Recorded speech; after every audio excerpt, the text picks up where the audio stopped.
This is Justin Domino, and you are listening to the Stand Firm podcast, where we're talking about all things faith, Bible, and culture, and how to stand firm in a world that makes it difficult to do so. Let's dive in together.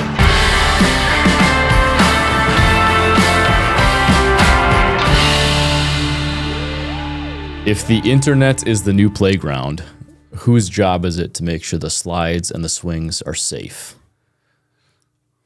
The internet is the new playground. Whose job to... Well, when we talk family, we can't count on government. We can't count on Facebook to guard, to make safe. Mm-hmm. Ultimately, it's parents that have to keep an eye on that playground. They have to be there, have to check in. You mean the billion-dollar organization that wants you to be on their platform all the time isn't providing safeguards for the kids? Not exactly. Not their intent. Well, in today's episode, we're talking about parenting and technology and boundaries around that. And I wanted to bring you into this conversation because you and I are at two very different, opposite ends of the spectrum right now. So you're 59 years old, and your kids are, how old are they? Well, you could be my kid. Yeah, you're older than my parents. So yeah. How old are your kids? 22, 21, and in 2 weeks, 18. Amen. That's awesome. So I'm on the opposite end of the spectrum. So I'm 32 years old, 2 kids, 7 years old, 3 years old. So you're coming off the back end of the parenting technology. You got one more that's still in the house that you're technically raising, even though she's almost 18. But I've got a 3 and 7 year old who are begging for phones, for tablets. We're walking through Walmart the other day. And India, we're walking through looking at TVs. We might get a bigger one. In India, she's the 3-year-old. She says, "Dad, can I get a tablet?" I'm like, "No, we don't. We've never given you one. Your sister doesn't have one." But she sees kids, at school or other friends at their house with tablets and stuff. And we've made it a big point. And there's areas where we're weak in the technology side. Our kids watch probably too much TV and movies, but we've made it a big point that iPads and phones, our kids are just not really going to be on. Unless we're traveling. We've made one point that, if we're on an airplane, we're going to give our kids an iPad for not only our sake, but for the parents around us or people around us, because we don't want them to go crazy. But with this whole conversation, in our two opposite ends of the spectrum here, you've gone through this in a different world because your kids are a little bit older. Yeah. But what kind of safeguards and things did you put into your kids' lives as the parent to make sure that your kids were using technology? And when I say technology, it's smartphones, YouTube, everything. Sure. What kind of safeguards did you guys put in place? Well, it's kind of fascinating because when Gabby and Josh were at Minnehaha in kind of middle school age, Faith obviously was there too, early elementary, but they were just opening up technology to students with iPads.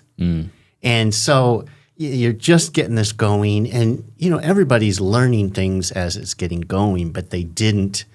It's easier to lighten, to loosen things than to pull back. And, and there weren't the safeguards that needed to be. And so there were kids going on seeing things they're not supposed to see. Yeah. And so those were kind of part of those foundations of watching that.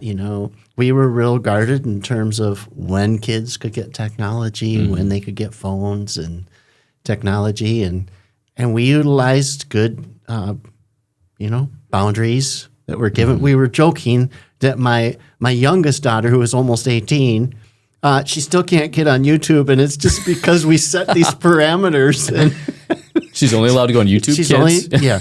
YouTube Kids. No. She's allowed to go on that, and she makes good choices, but it was just because we had set some of these boundaries. That's hilarious.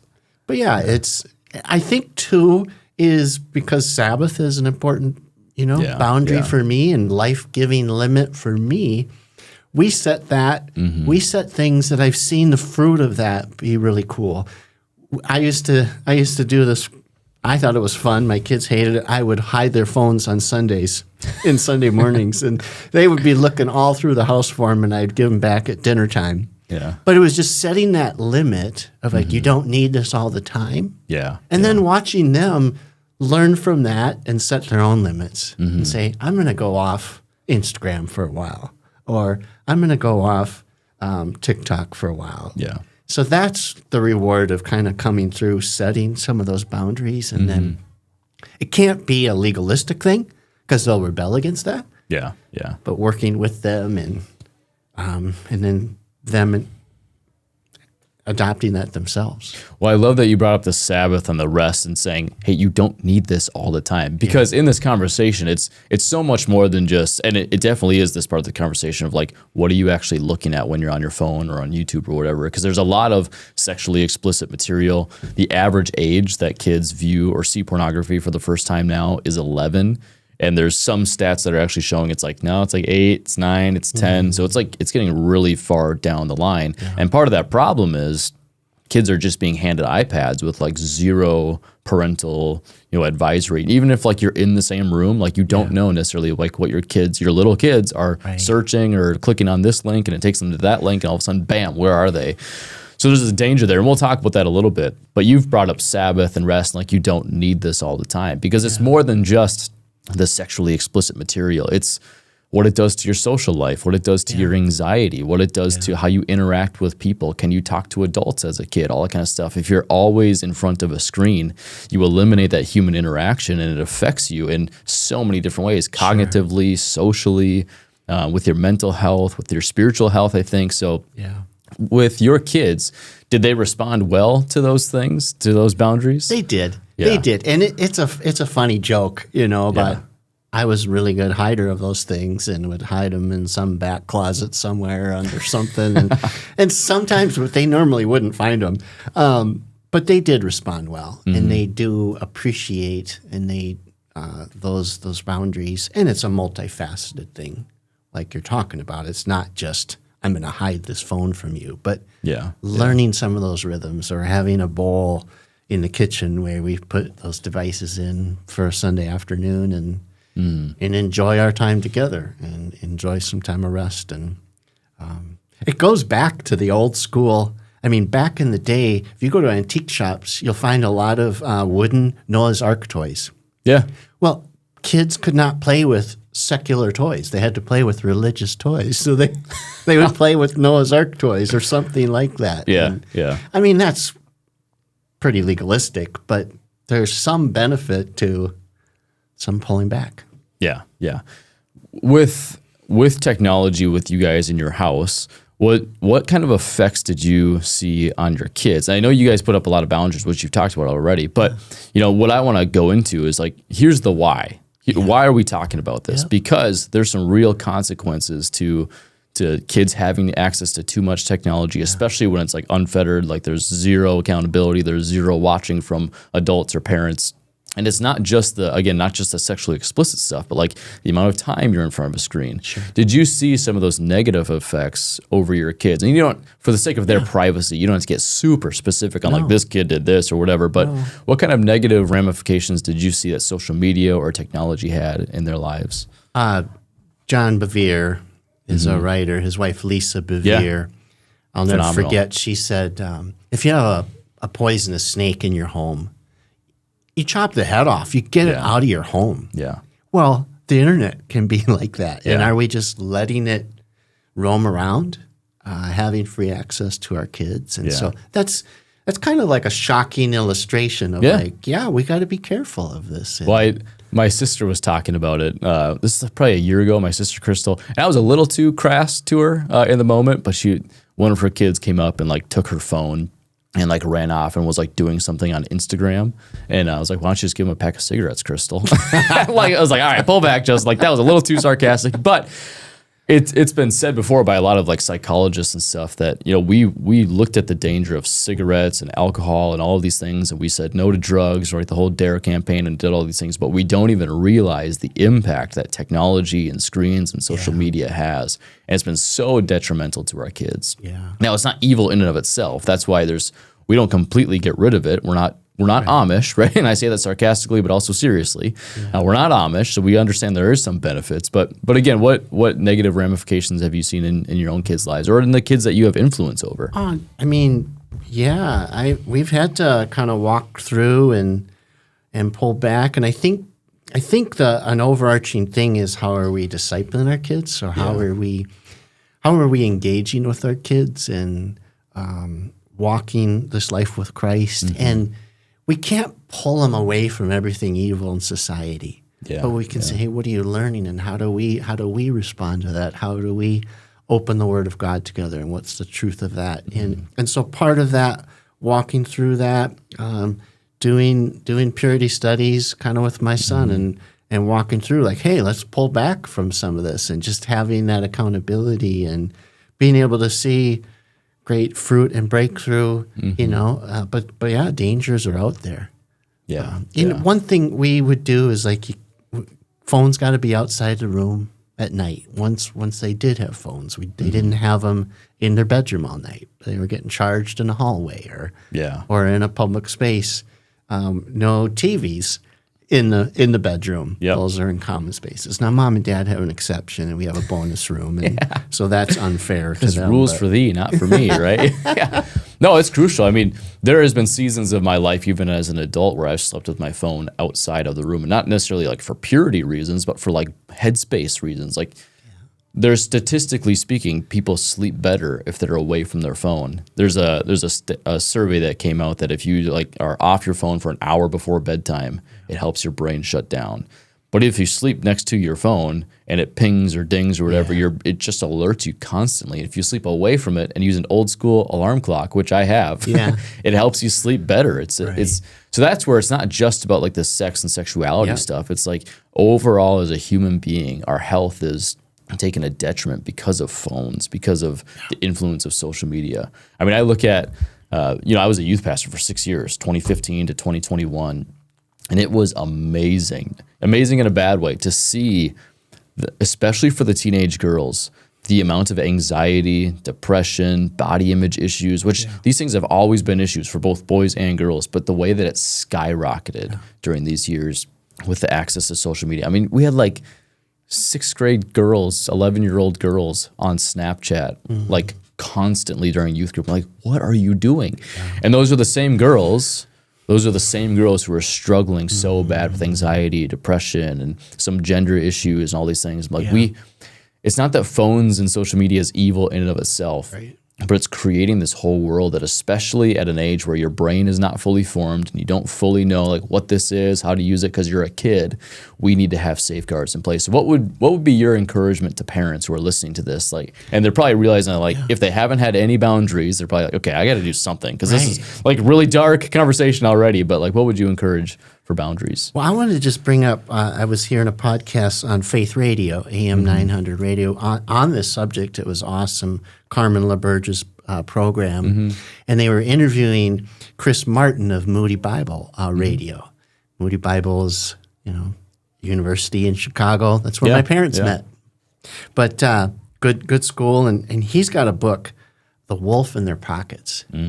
And, talking about this, like it's kind of like the snake imagery, but he says it's really a book about discipleship. It's not about the harms of social media. And, kids are letting Instagram, TikTok disciple them. Yeah. Kids are getting their major news source from TikTok and Instagram. Oh, yeah. That's crazy. Well, Twitter, which is now called X, is the #1 news source in the world. It's crazy. So that's a huge shift, right? From I grew up with nightly news or where you got your news or whatever. And so to have those conversations of what's truth, what's not truth is huge.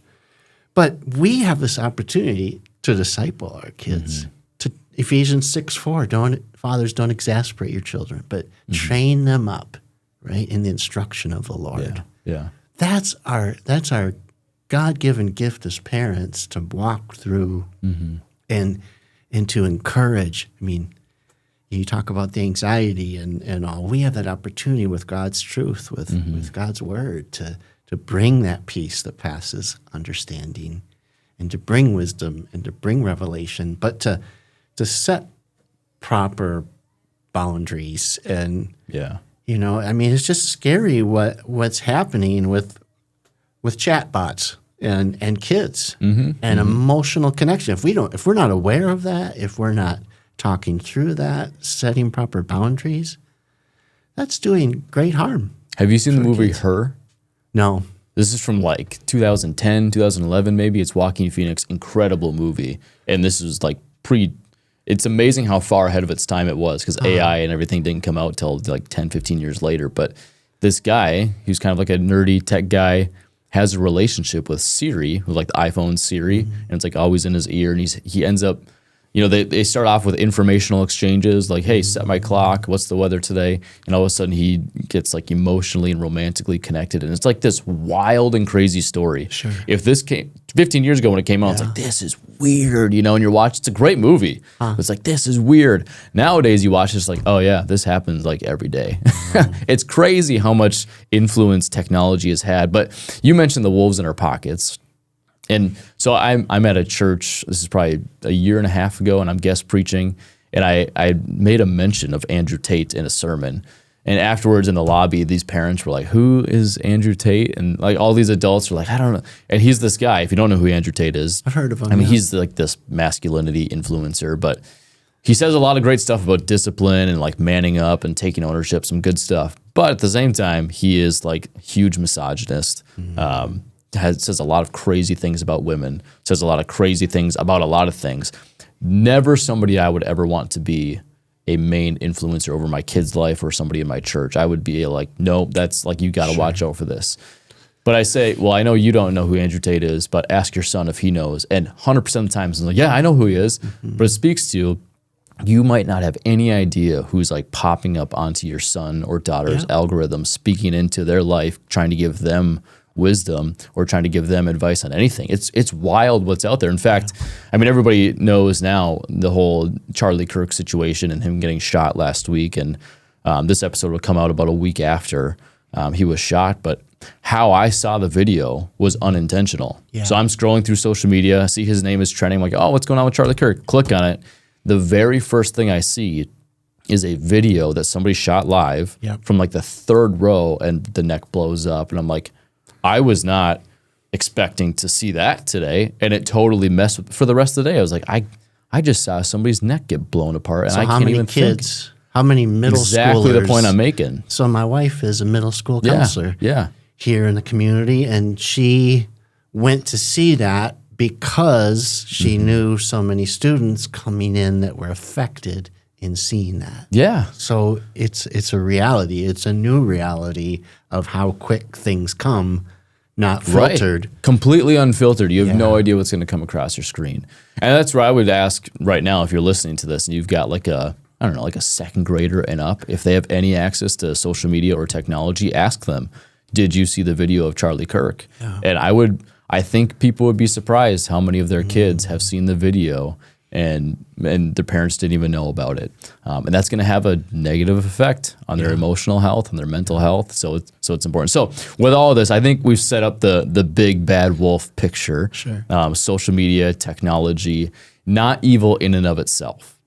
But the way human nature is, both I think the greed on the corporate side of the social media companies, you attach that to the desires of the user. And the Bible says the heart is deceitful above all else. Who can understand it? We have a sinful nature. We're going to desire things that we shouldn't. We're going to desire things that are good, but we're going to twist those desires and do them in the wrong way. So we have a problem on our end, and corporations have a problem on their end. So from the Bible, and giving some biblical wisdom, some biblical principles, how should parents approach technology with their kids? If you could give, I don't know, 2 or 3 pieces of like, here's what the Bible says, think about this verse, and here's how you can apply it to your life. Well, I think it comes with the basic instruction of Deuteronomy 6. Yeah. Of the instruction of how we are to disciple our kids, how we are to talk about the word, how we are to just have rhythms as we go about our day, as you walk along the road, as you lie down, as you sit at a meal, to have that engaging presence. It's not a forcing something down the throats, but it's opening up truths with them. It's walking through those things and safeguards. And like you said, like you mentioned, how much better you sleep if you don't have the phone. Yeah. Well, how much better you sleep if you tuck your kids in at night? Yeah. I mean, to an appropriate age. 17 years old. Well, I'm not still doing that, but I think there's a long time that you can be doing that, and you can be bringing that reassurance and the peace of God and praying over sleep and praying over their days. And Erin had a thing she would say to the kids. I can't forget it, but it was a neat mantra as they went out the door to go to school, just carrying the presence of Jesus with them and his protection over them.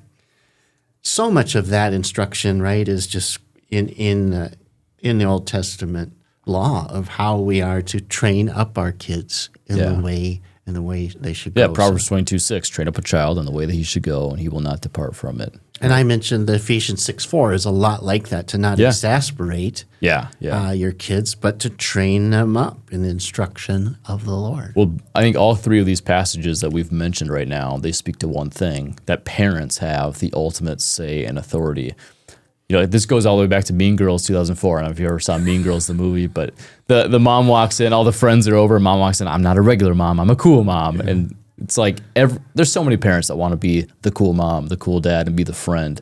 But people have to remember, like, you are the parent, you are the authority. You cannot control everything your kid says, does, thinks, or whatever, but you do have the authority of what happens in your home and in their life. If, you know, for Maddie and I, we have a rule, and we're trying to figure out the exact age, try to pinpoint that, but our kids will not have smartphones until they're either 16 or 18. Sure. And so many people have been like, good luck, pastor, good luck, Justin. I'm like, no, not good luck, because this is our decision. We're the parents. Like, it's not luck. Like, this is what we're doing, actually. And they'll probably have dumb phones before then at like 12 or 14, whatever is going to be the age. But this, like, we are the parents. And culture, society, other friends, other parents, we're not judging other people. But they might go this way, and we're going to say, okay, that's fine. Yeah. Our kids are going to be frustrated about this, but we have to do this for their mental health, for their spiritual health. It's super important. Parents are the authority, and I think we have to step into that and take that sometimes a little bit more seriously. What I think about a lot of times when it comes to social media technology is Romans chapter 12, verse 2, where it's like, it says, do not conform to the pattern of this world, but be transformed by the renewal of your mind. Yeah. And it's like, what kind of content are we allowing our kids to see? What type of content are our kids seeing that we don't even know that they're seeing? Yeah. This is having a detrimental impact on their health. And there's so many ways in which technology rewires and reshapes the brain. Yeah. And so we have to recognize that the gospel gives us an opportunity to completely not only receive grace for what we have seen, said, or done, but it helps us. I always tell people Jesus is like the first psychologist.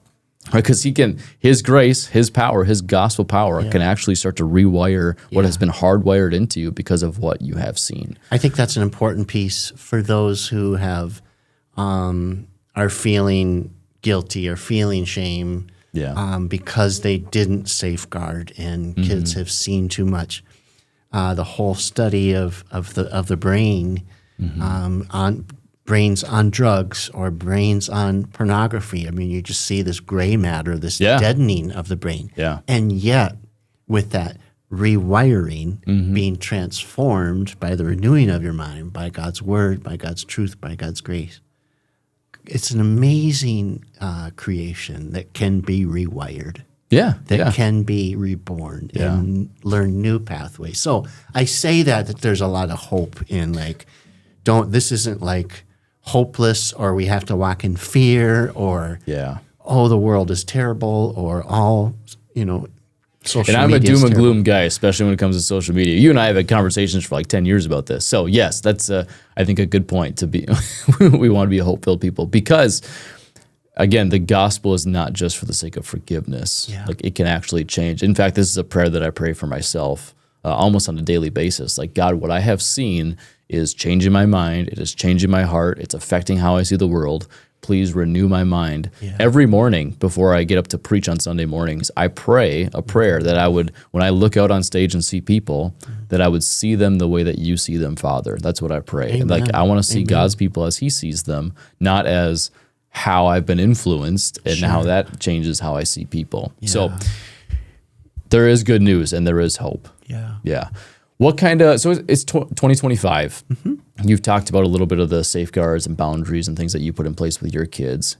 Things have changed. I think it's gotten a little bit more intense. What are some recommendations that you would say, hey, parents, maybe think about doing this today? Well, let's ask the father of younger kids that's Yeah. a little more on the cutting edge. Here's Here's what we've done, and we are not perfect. Again, when it comes to TV and movies, like my kids, they love their shows, and sometimes it's like, I am so tired. Kids, go watch a show. I'm gonna take a nap, and I wake up. It's like 2 hours. What the heck just happened? And they're still watching because they love it. Spirit, that's their favorite show, their favorite movie. So they watch, but we do have legitimate boundaries in place. So for my kids, they are not allowed on a phone unless it is like literally with us present. Every once in a while, they'll run around the kitchen and they're taking pictures with their iPhones. But that's like the extent. Yeah. They FaceTime their grandma and grandpa. That's the extent. And I would say that there's caveats to this. There's nuances to this. I know a family right now that the dad is deployed for a year. And we have limits on FaceTime and everything like that for our kids. I would say, like, if there's special situations, if your dad is deployed, like, spend an extra hour on FaceTime. Sure. Like, don't let the relationship dwindle because of technological boundaries and things like that. But our kids do have, or my 7-year-old has access to Kids Messenger, which is like the Facebook Kids Messenger, where there's like, she can only message her one friend, Gemma, who she loves. But Maddie and I have full access to like, here's what you're saying. And she has to type like next to us. So there's things like that. They're only allowed on iPads and tablets if we are traveling. So if we're on the road in the middle of Nebraska, if we're 30,000 feet in the air over Arkansas flying somewhere, they're allowed on an iPad. But at home, they're not allowed on an iPad. And the whole reason for this is because, again, I don't know what my kids are going to see. Yeah. And so if they're going to be on something, especially like our phones, which we allow sometimes in certain circumstances, we're right there. Yeah. And if they're going to search something, we search it for them, and we look and we select it for them. Yeah. My daughter, Izzy, she's 7. She knows how to like pull up YouTube on the TV. She's only allowed to go on YouTube Kids, but I have to watch her select what she's going to watch, and she's not allowed to choose a new thing when that thing is done because like, who knows what's going to come up. I'm a little old school when it comes to this kind of stuff. Well, and that's great. I mean, and maybe some people are listening going, holy moly, like I gave access at older elementary or whatever. Yeah. And you can feel this pressure, and the kids are saying, Mom, but everybody's doing it. We've been hearing that for generations. I think it's great to have, because it's easier to loosen those things, but to start with those safeguards because you care for your kids, because you love your kids, because you want to watch over them. You want to train them in the right way. We wrote up covenants for dating, and it was 16 or 17. It adjusted a little bit, but we wrote those covenants up of what we expect in dating, why we were going to wait for a while. And so it's similar in this. We didn't have to do it with the technology, but right. Hey, a little bit of a different world. Right. Yeah. But these are the things we're gonna watch. And I think those are huge. And your kids will thank you. The other thing I want to say is like, let's not be hypocritical. Yeah. Let's not set down these huge boundaries for our kids, and then they're watching us. They're watching us. That was the next phase of this conversation. I was talking to someone in the church, and their kid, their 2-3-year-old kid is in the nursery playing with a fake phone. And, well, what are they watching? If they're watching us all the time on our technology, they're going to want that more. So how do we set good boundaries? How do we not have notifications always popping up, always, dinging in the brain science? I brought this up in a sermon a few months ago, and I could see all the adults like shifting their chairs a little uncomfortable, because I'm like, the average teenager spends, I think it was like, 9 hours a day in front of a screen. But I said the average adult spends 7. So we're really not that much worse. Right. We always talk about kids these days with technology, but it's us these days too with adults, and everybody's a little uncomfortable. And I speak from experience. Like, I work on a computer all day long, and you can't really change that. Like, it's part of work. But my screen time is too high sometimes. And it's one of those things where I hate it and it drives me nuts. But actually setting the boundary for myself and not doing it is so much harder. So this whole conversation too, especially when it comes to either kids or even like yourself, I want people to hear none of this is about judgment. If you're like, oh my gosh, I've totally, like Justin and John, they're throwing down some hard rules here. Like, if you have other rules, if you have other rules, Like, make the rule that you think is good and healthy for yourself and for your kid. I'm not a Pharisee. You're not a Pharisee. It's not what we're trying to do. All we're trying to do is say, hey, technology and social media has a lot of detrimental, negative impacts. If you read the book, The Anxious Generation, or The Coddling of the American Mind, it shows how technology has shaped teenagers' lives for the worse, and some of it for the better. Sure. I've heard stories of like 8-year-olds who are learning how to code and they're building websites, and I'm like, okay, that's wild and kind of cool, but having safeguards is true. But I read a book called Family Discipleship. It's by Matt Chandler and another guy down in Texas. Incredible book. But there's like three sections, and I'm blanking on the other two, but the one that is the one that you brought up, it's modeling. Yeah. What are we modeling? If we want our kids to follow Jesus, if we want our kids to have healthy boundaries about this or that or whatever it's going to be, if we want our kids to, not grow up and like find themselves like in teenage drinking or drugs or whatever, like, okay, what are we putting into our lives? What are we modeling so that they don't or they do this? And one of the big things is around technology. Yeah. I mean, how often are we on our phones? How often are we, if we're having family dinner, is our phone right there on the table? Is it face up, face down, or is it on a different counter? When we go to bed, is it in a different room? Yeah. If we want our kids to be healthy, we have to be healthy. Yeah. You and I, we say this all the time, and I don't know where the quote actually sources from, but we always say it can't happen through you until it happens to you. And you can apply that to every situation imaginable, but you have to be the leader as the parent in order to set these safeguards and boundaries. And just one more thing on that, like, what are ways, we used to have margin. We used to just take a drive and not be plugged in.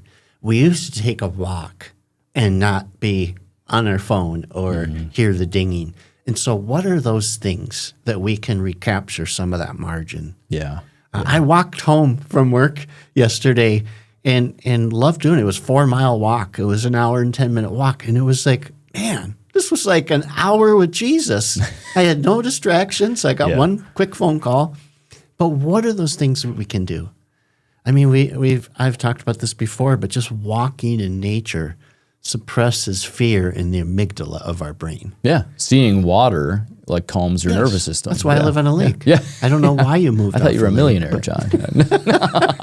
Totally joking. But so I've put in some of these practices. I think this was mentioned in the Ruthless Elimination of Hurry, John Mark Comer's book, that I've banned from our staff because everybody who reads it quits because they're like, oh my gosh, my life is busy. I'm going to quit this job. I'm like, all right, no more. That's a joke, but they do quit. It drives me nuts. There's so much good wisdom in the book. I think this is where I got it from. But I'll take a trip to Walmart. And I'll say, Maddie, I'm gone for 20 minutes. Just got to go pick something up. I'm going to leave my phone. I've done that before, just to detach. And I turn off the radio. There's silence there and back. There's times where it's like we're going for a family walk, and phones are staying home. And Maddie's got an Apple Watch that connects to her phone, so she can still get the dings and the pings and stuff like that. Mine's been dead for like 3 months, but there's ways that we can detach from technology, both as kids and as adults. And I think we have to see the negative impacts that we've seen on the sex and sexuality and gender and everything, because that's an issue. But I think what we don't always think about when it comes to technology and social media is what you've talked about a lot. It's the rest. It's detaching. It's literally just being a human being and go touch grass. Like realize you're alive and your whole life doesn't have to be in front of a screen. Well, I think we've gotten some good parameters, some good boundaries, some good wisdom. Anything that you want to leave people with today? No, I just love that call to who is discipling your kids, and not to beat ourselves up, but let's let Jesus, through his word, through his spirit, work through us to do that. That's the invitation. I mean, the mission of New Hope is to reach, evangelism, and disciple people for Christ. And so we want to be doing that in our homes, and we want to come alongside and learn from one another of how do we do that. So I think that's the call. I think if people are listening to this and they say, well, geez, Justin's got some rules that are too strict. I don't know if I want to do exactly what John does. Here's my encouragement for every parent. James 1:5, if any of you lacks wisdom, you should ask God. Yeah. So if you're wondering, what should I do with myself? What should I do with my kids when it comes to social media, technology? I know it's a Christian cop-out, but pray about it. Yeah. Seek wisdom from God and see what he has for your kids and for yourself. He promises to give the wisdom. Yeah, he'll give it to you. Well, thanks, John. Appreciate it. Good conversation. Thank you.